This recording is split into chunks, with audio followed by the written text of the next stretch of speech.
Good day to everybody in TV land. This is Mike Hittner with Historic Point Basse Update. And joining me on my right is Tom Bramer. Welcome, Good morning. Tom. Good morning. And we've got a few things to discuss today. We're doing this taping of this right before Heritage Holiday, so we're not going to talk about that too much, and we don't have results of that, and we can't speak authoritatively of that.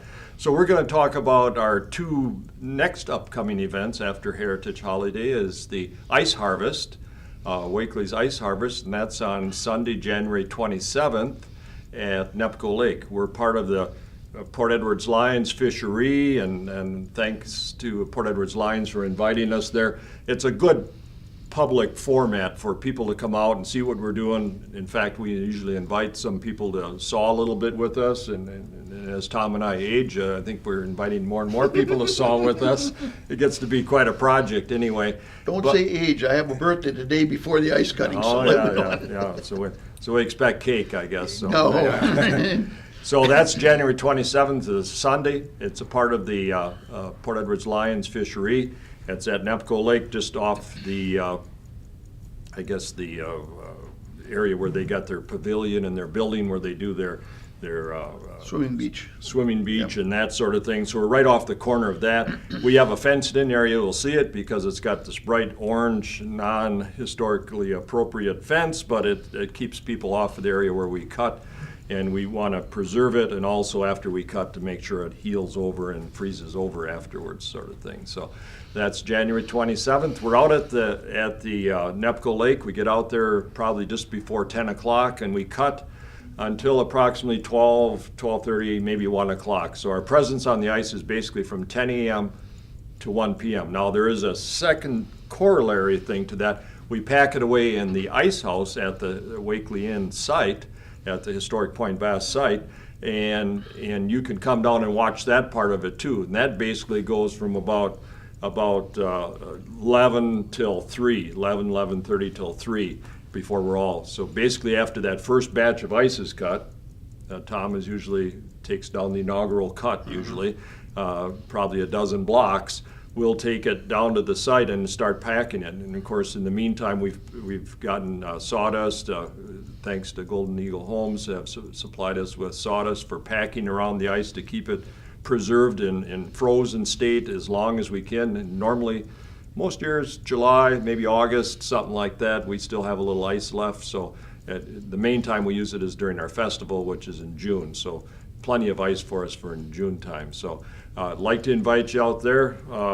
We've got all the old-time, period-appropriate tools, the ice saws, and we have pike poles and different things to get the ice over the edge, and then we got the big tongs to pull it out, and very interested in you if you're interested at all in helping us out if you'd like to, or at least come out and view it and see what we're doing and how we do it. I've been surprised, Tom, over the years.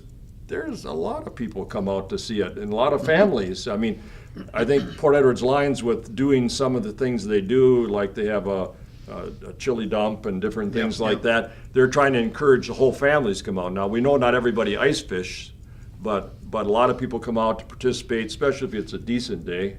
And we can talk about decent day. We've had days where it's been below zero with the northwest wind blowing, and we've had years where it was 40 degrees and shirt sleeves almost. Well, some of our people are shirt sleeves, not Tom and I. There's a lot of crazy people in this world. So it's a good time to come on out and see how the ice is cut. And basically, we're reliving a custom that was done and still in some respects done by certain groups, not in the old-fashioned ice saw way. They're using chainsaws and band saws or whatever they're using nowadays for cutting ice. A few service organizations cut it in ponds yet and sell it in big block ice form.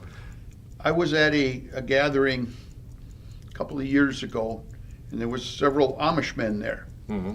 And we got to talking. We were throwing tomahawks, and their boys were participating in that. And we got talking, and I said something about ice cutting, and they said, "Well, we ice cut too." And Woody and I were describing how we did it, and the one Amish guy looked at the other one and says, "They do it more old-fashioned than we do."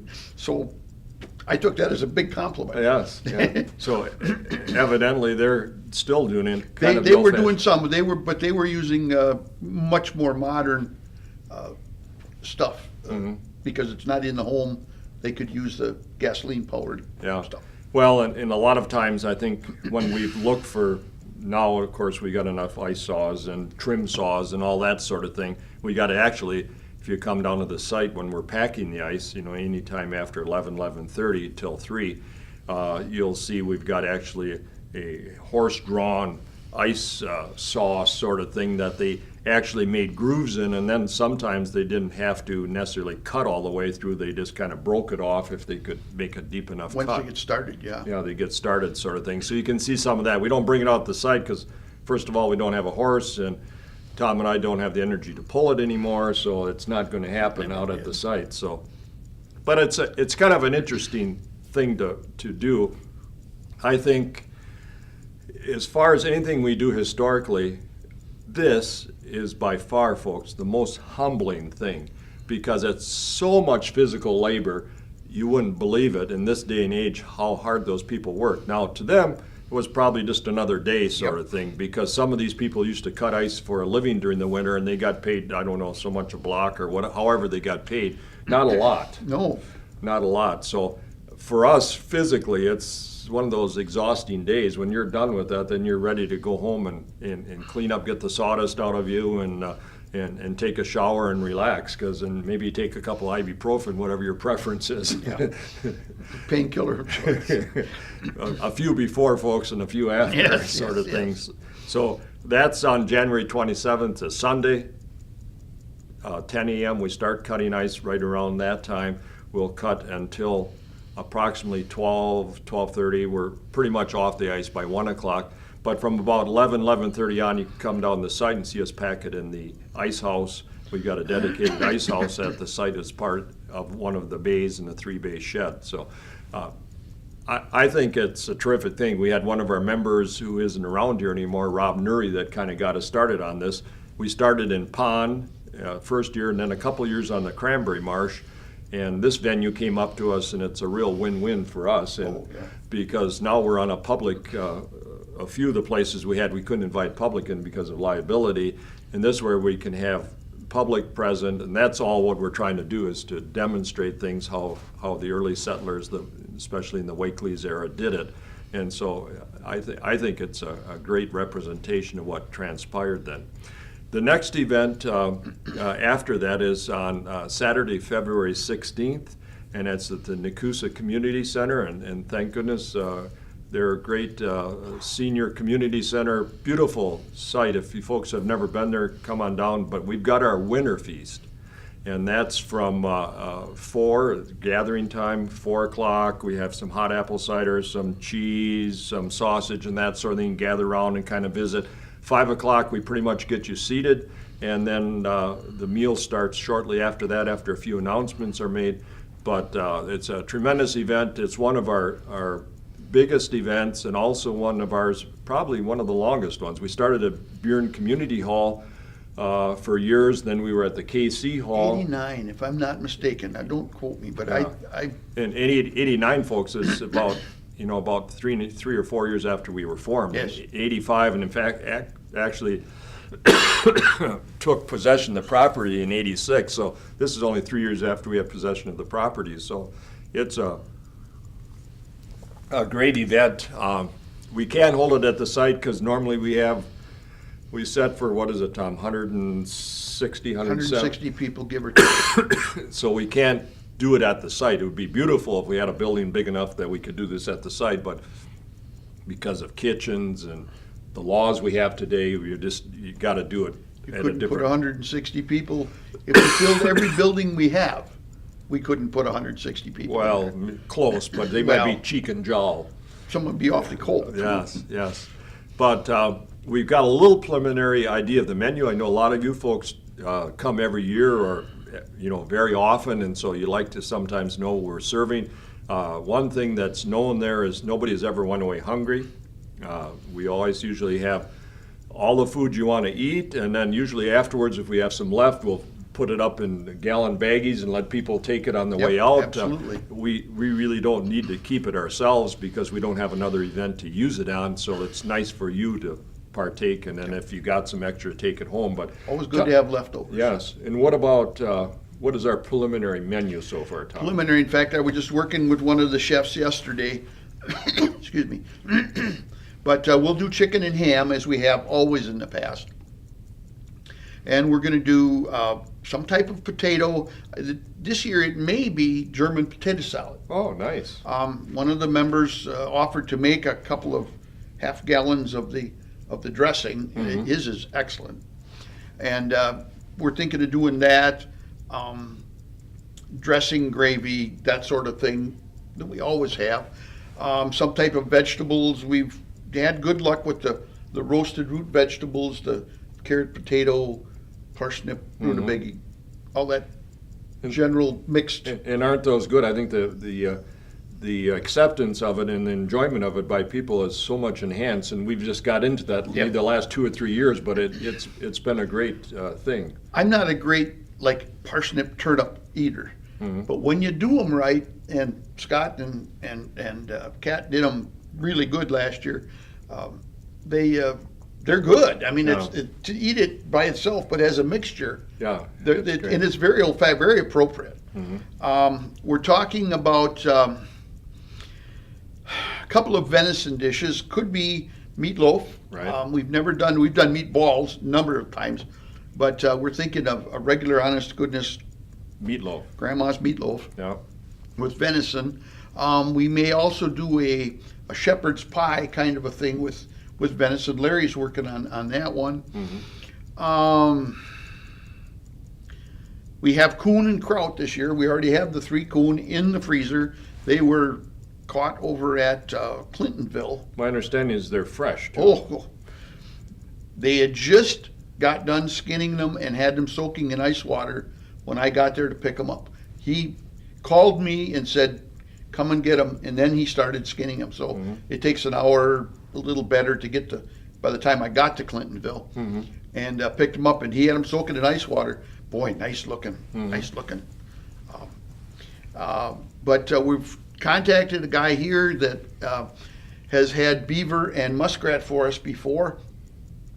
I promised him I wouldn't bug him again till after New Year's, so I'm not sure how well that's doing, but I have every confidence that we'll have something along that line. And I heard talk one time, Tom, and I don't know if it was just a possibility, but there was also some talk about squirrel at one time. There's a possibility. In fact, Scott, when I talked with him yesterday, said we're still working on that. Now, if that works out, that works out.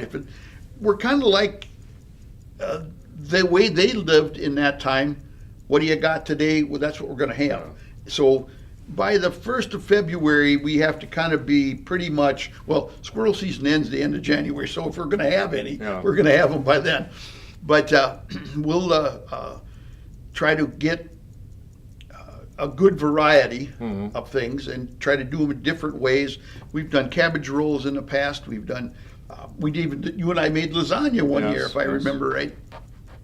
So we'll see how all this works together. But the homemade, actually the squash, we used it up at the Heritage Holiday, so we could get some squash. But we had vegetables that were grown, some of them grown right on the site, and the sauerkraut was made on site. So it's a real good. We're working on bread pudding, of course. I'd be hung if we didn't have that. Yes. And maybe we're thinking along the line of some kind of a rice pudding this year. Or we got also, Bonnie, one of our members, Bonnie Wolfslegel, got the recipe for the sawdust pie. And I think we want to make up. I never even heard of sawdust pie. Doesn't that sound good? Appetizing, After especially. we cut ice? No. But I'm sure it is. Yeah. But anyway, there is one restaurant she goes to up in Door County, and one of their specialties is sawdust pie. So she kind of talked him out of the recipe for it, and I think it looks fairly easy to make, and I think Bonnie's going to make one up for one of the board meetings or citizens meetings, and we can just try it and see how much work it is. I think it could be made up, so if we didn't want to make everything in that day, we could freeze it and then unthaw it or something like that. But there was she was always looking for something, like bread pudding's been around for a long, long time. And we're always looking for something that's maybe somewhat historically accurate. And, and of course, it doesn't have any sawdust in, but it's named after because it's got crumbles or something on the top that looks like sawdust or something. And I did taste it, and it was very tasty. So when I was up in Door County a few years back. Stranger things, we eat muskrat. Yeah. So I guess I can't put, anything on Bonnie's sawdust. We'll have to try that out. Well, and the issue is, folks, we know in this day and age, Wonder Bread had a little wood fiber in it. So if you need a little more fiber in your diet, I guess sawdust pie will hit the spot. No, thank you. So that's February 16th. It's a Saturday at the Nakusa Senior Community Center, and a band. Yes, Springs on the Prairie. I just talked to Laura the other day and her mom. There's 6 or 8 members. I can't remember exactly. And quite young members, too. Younger members. There's one gal that's the mom of some of the teenagers or early 20s, but many high school, college age, and they play honest to goodness period music. It's a lot of violin, that sort of thing. But some of them are sung and some of them are just instrumental. There will be some dancing. Yeah, the nice part about it too, we the last few years, up till last year, we had a draft Tom come out and call out of the kitchen, and of course he's got enough going on in the kitchen. He don't need to come out and do one more thing. So in order to fill in for a few years, Tom did it, and he got the calls, and it was okay. But I can't carry a tune in a pail. No. So anyway, this group, besides playing, they call, and they're very good about getting audience participation. And I like the music because for us to find, and we've had a lot of great groups there over the years. Many. But this is almost 100% straight on correct for us, which is very hard to find. And if you do find them, you pay $1,000 or $1,200 for them, and so we can't afford that. These guys come from only 50, 60 miles away. Right. And for them to come and they're so enthusiastic about it. They love it. They play it. It's just really good. And what's nice about the Winter Feast too, you'll see, not Tom here though, but you'll see many of us in costume, period appropriate, that sort of thing. And the girls this year are working on some nice table decorations. They got some things in the basement they've been saving and working on. We've got the nice. We got a little separate fundraiser within a fundraiser. Of course, this event is a fundraiser for us at Historic Point Basse, but we have the basket sales. And Linda Reber and Jackie have been working on the baskets and kind of putting that together. And I think we'll have 10, 12 baskets. And then you just you buy, X chances for so many dollars. And then you just put your ticket in that pail for that basket. And then if you all want one kind of basket, well, then you'll throw all your tickets in there. But they got them for sportsmen and hobbyists and like a bath one and a relaxation one. They got all different types. I even got 2 pairs of chopper mitts. Oh, man. Again, might give us Mike Lassen. Yep, might give us 2 more pairs to use a child size and a larger adult size. Wonderful. Of the fleece lined chopper mitts. Nice stuff. Nice stuff. Nice stuff. Yeah, and I'd like to thank everybody that has contributed towards those baskets. Mike Lass has done this for years and years. A couple of 3 years at least. And other people have donated things. I think Dan Husted has donated things towards a basket and that sort of thing. So this is a great event to look forward to. It's always a lot of good time, and Tom and I and many of the members are involved with it, from Thursday on pretty much. And we're always surprised when it comes to Saturday how fast Saturday goes. We kind of finish up the rest of the cooking and getting things ready, and then Tom doesn't, most of the kitchen crew doesn't go home, but I go home for like 2 hours and then come back. But it's surprising that 4 to 8 is like, it's gone. Oh, that's the fastest 4 hours in the history of the world. Yeah. It is just nuts. Yeah. And a great facility, so you'll enjoy it. Come on down and enjoy that. Now we want to change pace a little bit. I just returned. I was down in Louisville last week, Louisville, Kentucky, and I went to a organic agriculture conference. Now, it's just one of my things that I've done over the years, probably for the last 45 years. But out of that, one of the speakers, Joel Salatin, he's out of Virginia, and he was talking about pre-native, Pre-European, yeah. pre-European culture. Pre-contact, that's and that just kind of resonated with me, with some of the things he told me about. And then I stopped at Tom's house the other day, and we were stopping over before we went for a radio program. And then he had some things, and I just thought in my mind, well, these two things are kind of interrelated a little bit, and I think we'll diverge now at this point and talk a little bit about that. So this speaker had said that it was a great talk, and he had said that pre-Europeans there was 200 million beaver.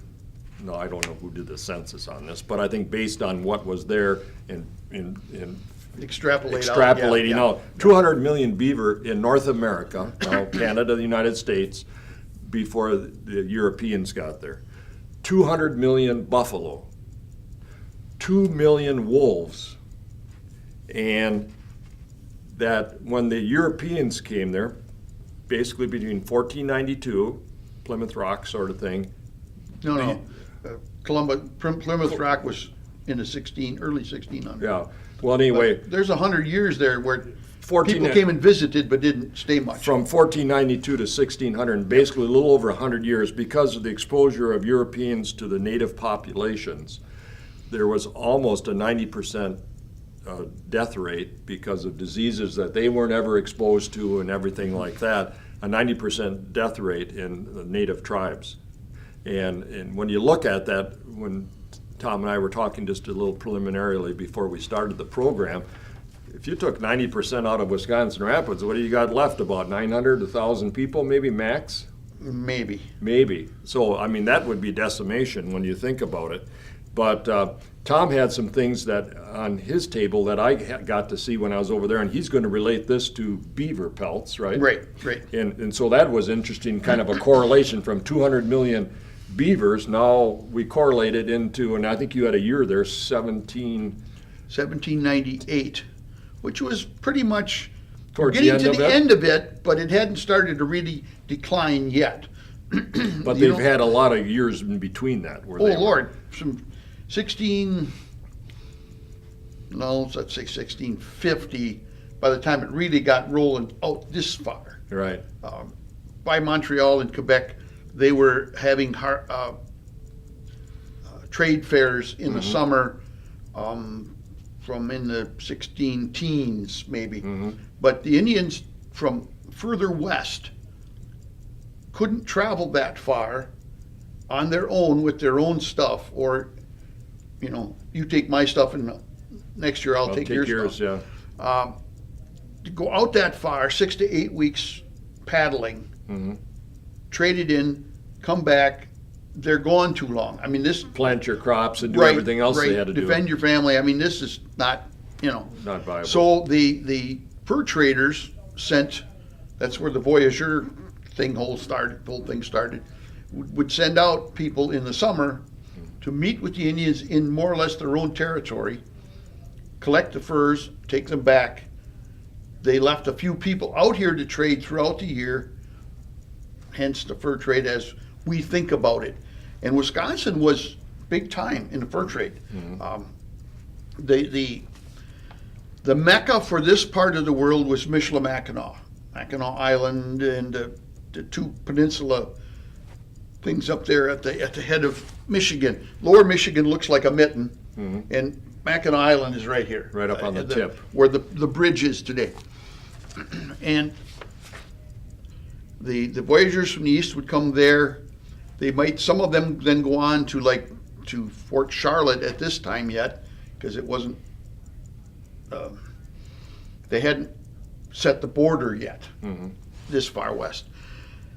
But and then they would bring stuff from further west to Mishler Mac. They ended up at Mishler Mackinac and then back to Montreal and Quebec to be shipped back to Europe. Is there a translation, Tom, for this Mishler Mackinac? Is it translated into something English? You mean what it means? Yeah. I really don't know, but let me get back to you. Yeah, I imagine there is probably. I'll have to do a little. I'm sure an Indian word that means something. Yes. If we can figure out what it is, that's something else.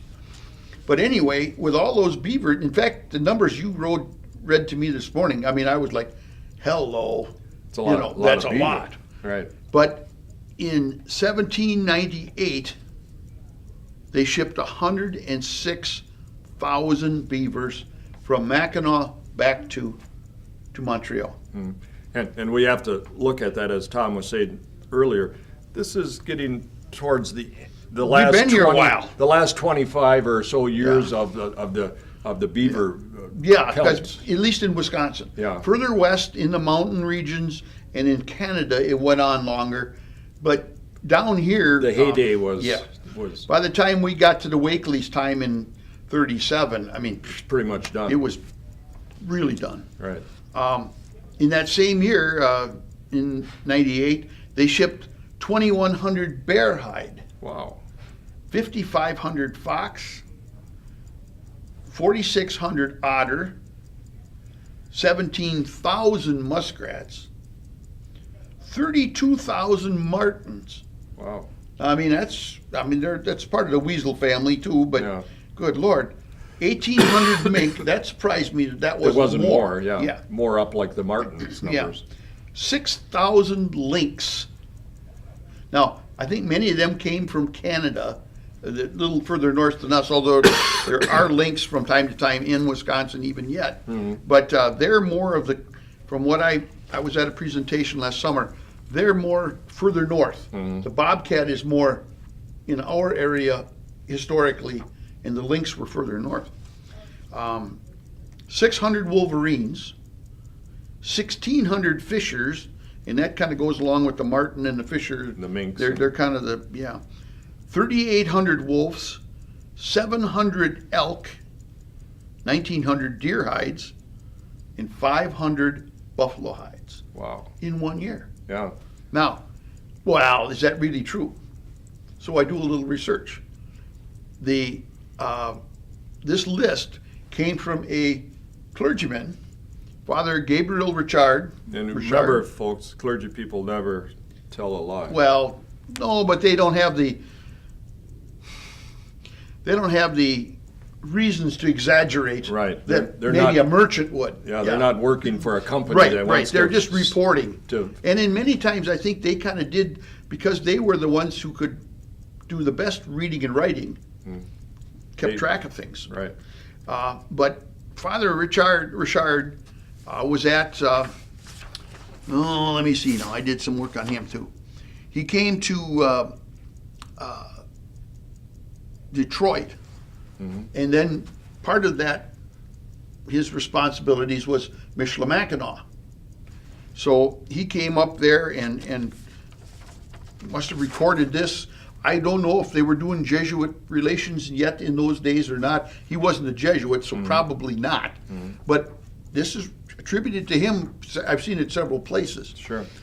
The neat thing about Father Rashard is that in 1823, I believe it was, he's the one who baptized a 13-year-old Pierre Charette. Yes. The very same guy, Your character. my character. Yeah.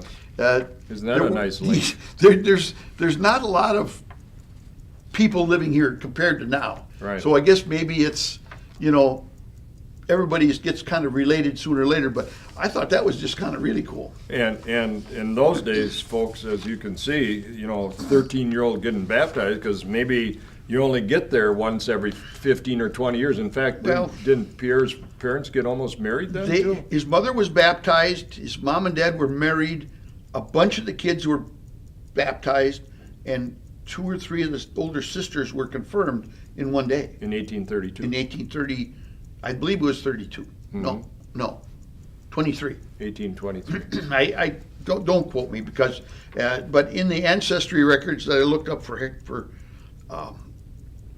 Pierre, Father Rashard is His mentioned. name came up. And now I can't read the record because it's very small on the ancestry thing, but it's been translated that's what happened there, and it's like, really. It Kind of brings it home. Doesn't it's really fascinating to get the different connections between people. while we were on that, I ran across something the other day also. Now, this is earlier, 1733. So about 60 years earlier. 60 years earlier, but the beaver trade was the thing. What they set up was that the beaver was the unit of measure. An adult beaver, good quality, properly dried and fleshed, was worth one beaver.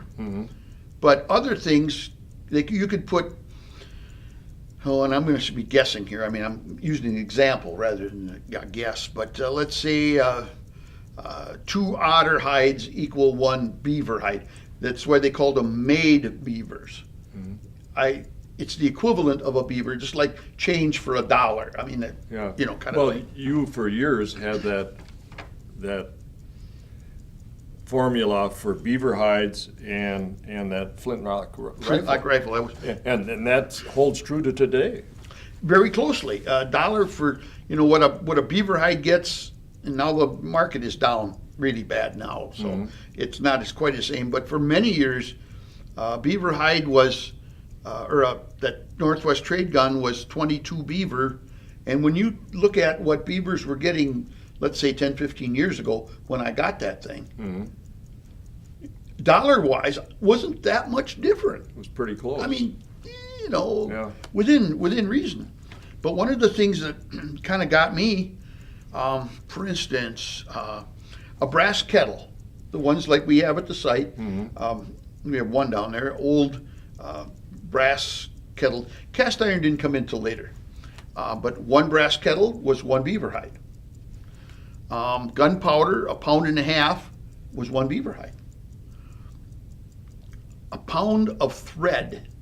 Now that's a lot of thread Oh yeah, for sure. for a beaver Because hide. when you think of like a spool or something like that, Right, it's well, not there's much. maybe what 3 ounces on there or something. maybe. 2 I ounces. don't know. Because the spool itself weighs a lot. Right.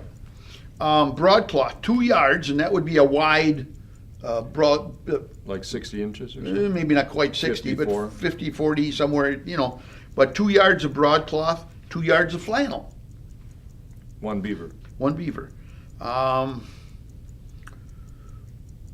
Thimbles, 6 thimbles. Now that sounds like they're very expensive, but I suppose that people want them. And they might have been made out of silver for all we know. Well, some kind of metal, that's for certain.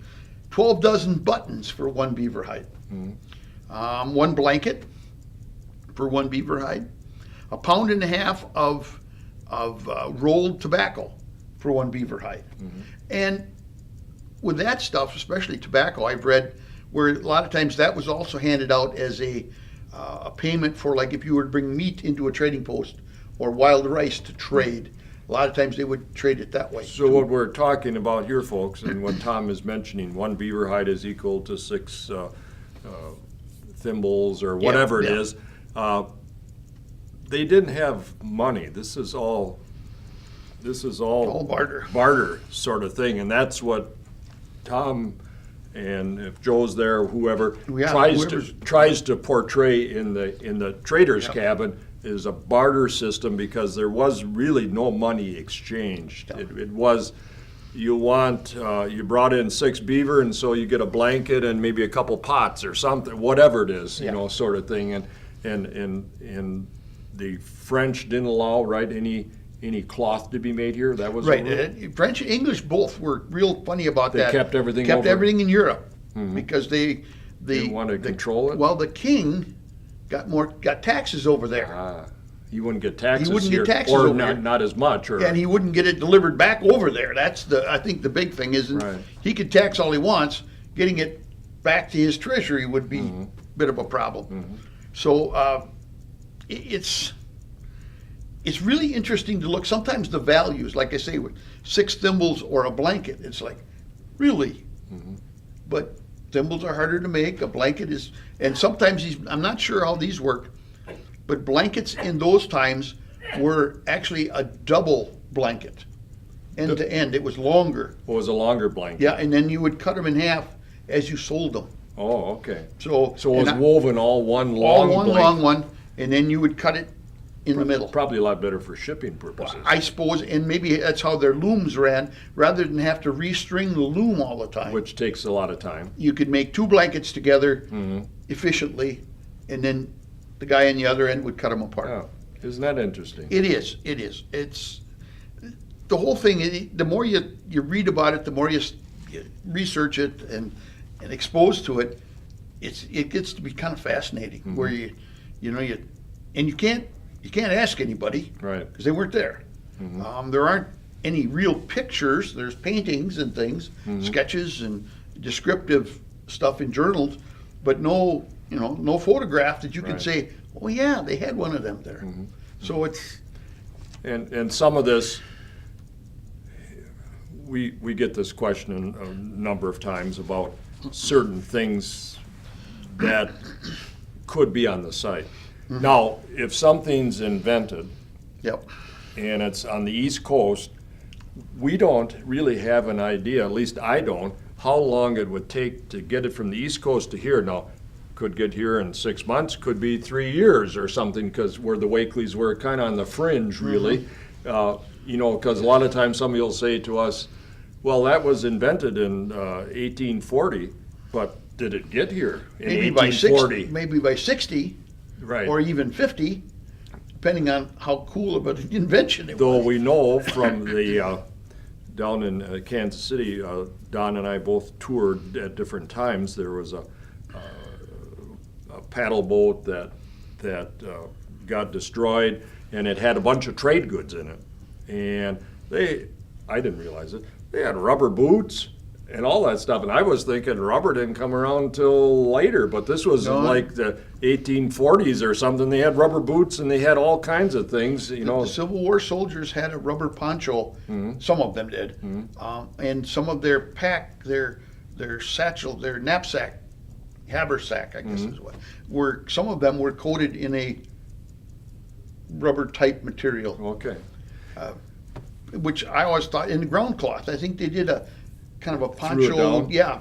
So they could sleep and they didn't get Right, the right. moisture through the ground? I'm no expert on the Civil War by any means, but I know I've been surprised sometimes at what I thought also would come in later. Right. It actually was in earlier. And this was this paddle boat that sunk, and all this stuff was on it, and it was going to trading posts up and down the Missouri River, so it had to be, if it was on the Missouri River, probably was on the Wisconsin or on the upper Mississippi River too, because I'm thinking that area was started to be settled maybe a little bit later, or at least some of that area. Well, Wisconsin was the last state from the Northwest Territory. Territories, yeah. So we kind of were the end. Minnesota is further west. That doesn't really count. But Michigan, or Indiana, Illinois and Indiana, then Michigan, Right, and then us. yeah. Well, Michigan, anyway. I think Michigan was They're like all pretty close together. Michigan was like 1837 Yeah, or so, something like and that. we're 1848, so Right. we were part of the Michigan Territory, part of the Indiana Territory, part of the Illinois Territory before we got to be Wisconsin in 36. Yeah, yeah. So, but some of this stuff, why do you guys do this? It's so interesting, that's why. And you never know when you're, like when I went to this conference, that something would come up. This guy was just talking about the 5 pillars.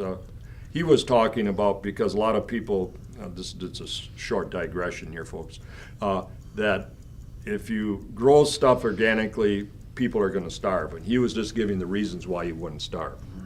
In other words, he was laying it all out. But he also mentioned in 1837 this stuff happened. Of course, 1837, my ears go right up, because Wakeleys came here in 1837. So what was happening in 1837? He said, Justus von Liebig, he was an Austrian, and he developed and found out that for growing things you need nitrogen, phosphorus, and potash, and he came up with that formula. And of course from there we have artificial fertilizers trying to replicate what's in cow manure or whatever they used previous to that. Also in 1837, Cyrus McCormick developed the reaper. Now, he was in Virginia at the time, and certainly the McCormick Company headquartered back into Chicago a number of years after that, but 1837. And you can see a little reason why at Point Basse, we determined to set the level, the interpretation from 1840 to 1860. McCormick developed the Reaper in 1837. Certainly wasn't widely available, and it wasn't mass produced and all that. But after that Civil War, things just exploded, and the problem with us trying to interpret that is it's got so many other ramifications. We'd have to have bigger buildings because now they're going to have steam tractors and all this sort of thing. So, also in 1837, on the Beagle, Charles Darwin was going to the Galapagos, and he, by his writings, took God out of creation.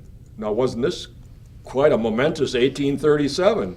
You know, you got Darwin, you got Justus von Liebig, and you got Cyrus McCormick. There's three people, and the things that happened that have changed our world. Affected the world, yeah. Yes, for good or bad. Yeah, changed our world, sort of thing. And he had we talked about the Europeans coming and everything. And he says Europeans were extractors and exploiters, just because most stuff was going shipped back. French had a small base here. The English had a larger base, but most of them were here to get something, mine it, or trap it, or raise it, or fish it, and then ship it back to the home country. So they were exploiters or extractors. And I guess I never thought of that totally, but until we became a country, Canada, the United States, then we kind of kept our own thing. But otherwise, everything was going out. Everything you didn't eat, you shipped back. Yeah. You ship back, right. And another interesting thing is he was also talking about walking. Nowadays, if people walk, you know, they got these apps and they got these special wristwatches and everything, Fitbit or whatever they call them. And in other words, the epitome is to get, you know, 10,000 steps or something. It's kind of like a minimum. Yeah. And this one speaker, it wasn't this keynote speaker, but he was saying that just 2 or 3 generations ago, people walked 4 hours a day. They walked because kids walked to school, and they probably walked, well, you know, the old saying, uphill. Both ways, yeah. Both ways, 2 miles. But people walk 4 hours a day. And so now we're trying to make up for it because of our lifestyle by going out and doing some steps. But 10,000 is like nothing. They say like 50,000 would be more equivalent to that 3 or 4 hours a day that the people walk, that we just take for granted because we don't think about it, that people had to walk to get a lot of places. And a lot of times when the kids come out to the Wakely site, and I talk to the kids, I'm interpreting the house this day, and I'll ask, well, how did they get there? Well, you know, they'll say they could do this, do that, and somebody will invariably bring up they could have walked. And I told them before this they came from upstate New York, but folks, people walked. They walked sometimes that far, you know, not because they had to, or probably because they had to, but maybe didn't have transportation. The Wakeleys came on steamboat and stuff like that, and so they got to the site and pulled up the Wisconsin River. But people walked a lot in those days, you know. And then before I finally say, well, turn around and look behind you, because there's the Wisconsin River, and they came up on the river. But a lot of times they'll think of horses or wagons, but we know there wasn't much of a trail system in the early years, at least. Some of the native people, like during Tecumseh's time, now we're talking early 1800s, there were groups of Indians with of different leadership and kind of amalgamations of different, let's say, Great Lakes tribes that would walk to the Ohio River Valley. Yeah, that's and back. I mean, it's like, yeah, hello. Yeah, it's another thing. We also thought the Native Americans, as primitive as we thought they were, they thought they didn't trade. And we found out that, you know, that what's the pipestone pipe was found in the Southwest, and things from the Southwest were up here. They had a regular trading thing going on. I read an article that said that there was a piece of Hickstonite, which is from down near Hickston, Wisconsin. Right. It's a mineral, a hard flint type, chert type chunk. It's the only place on earth that it's found.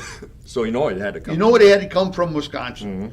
It was found in a fire pit in a pueblo in Arizona before the time of Christ, when they looked at the wood that was burned around it and the other debris that was in this fire pit.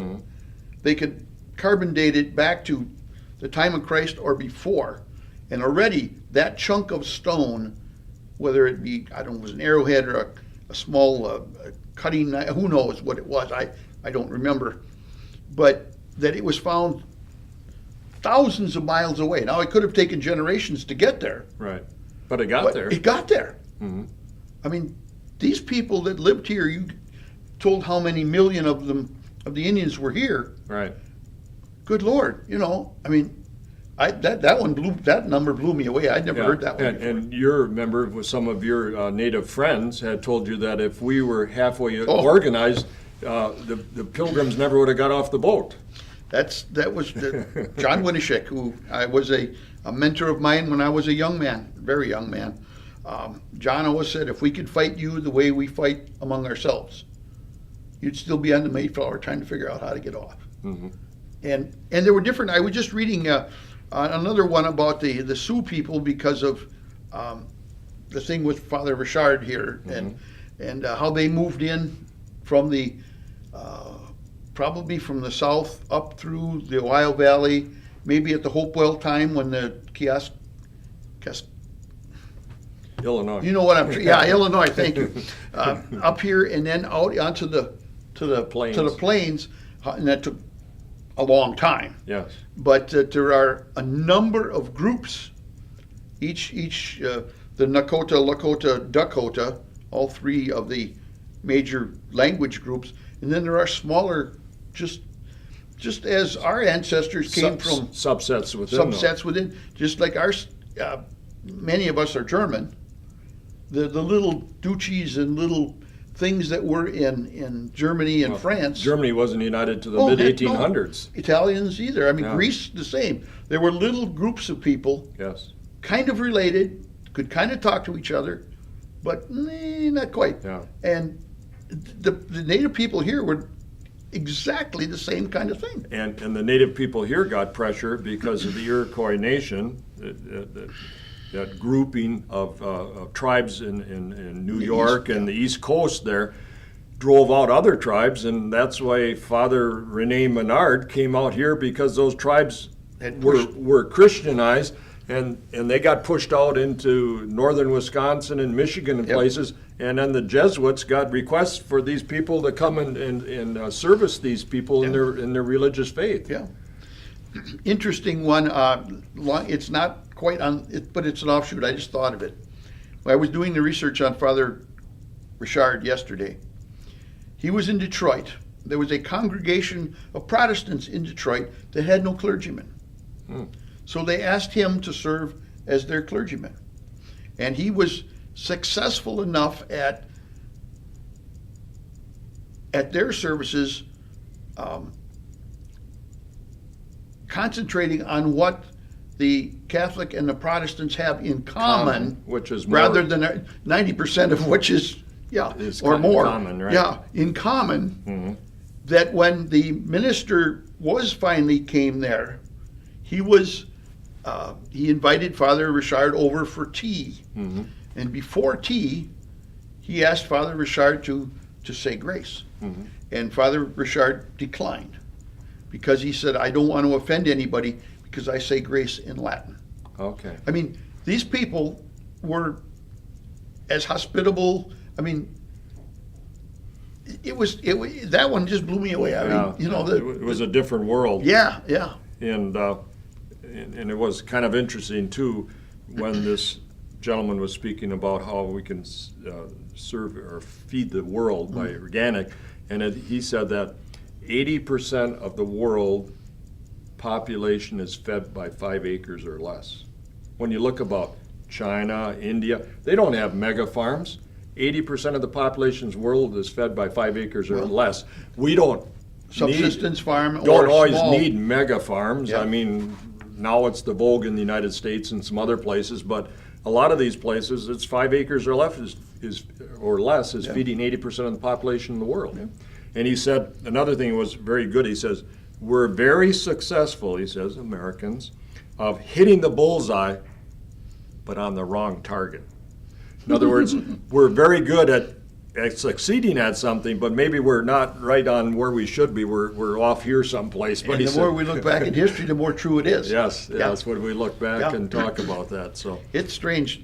we're all human beings, and we Yes. all make the same mistakes over and over and over. Yeah, yeah. They say learn by history, but unfortunately, not enough of us know history to know if we're making the Or same smart enough mistake. to apply it. Yeah. Yeah, or in a Yeah. position where you could apply it Right. and change things. I mean, sometimes that happens, but sometimes it doesn't. But we had a kind of a long-ranging conversation here, but I hope you enjoyed it. I think it was a lot of It fun. was fun for me. Yeah, it was fun out of what I got from that conference in Louisville, and spurred on by Tom's research he had done just recently. I kind of thought, well, we can put some time together here with this sort of thing, which I think is enlightening. And that's why we do what we do. Mm-hmm. There's no sense keeping it in a pile.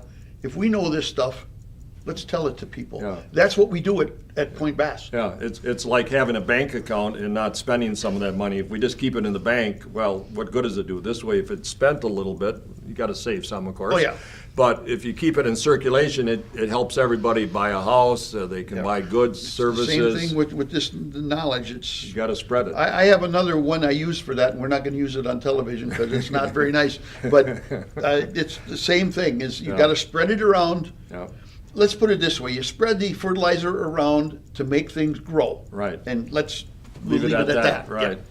Well, thank you very much, folks, for listening today, and I hope you enjoyed the program. Thanks, Tom, for being with me Hey, today. it's fun. And everybody in TV land, thank you. Historic Point Basse update.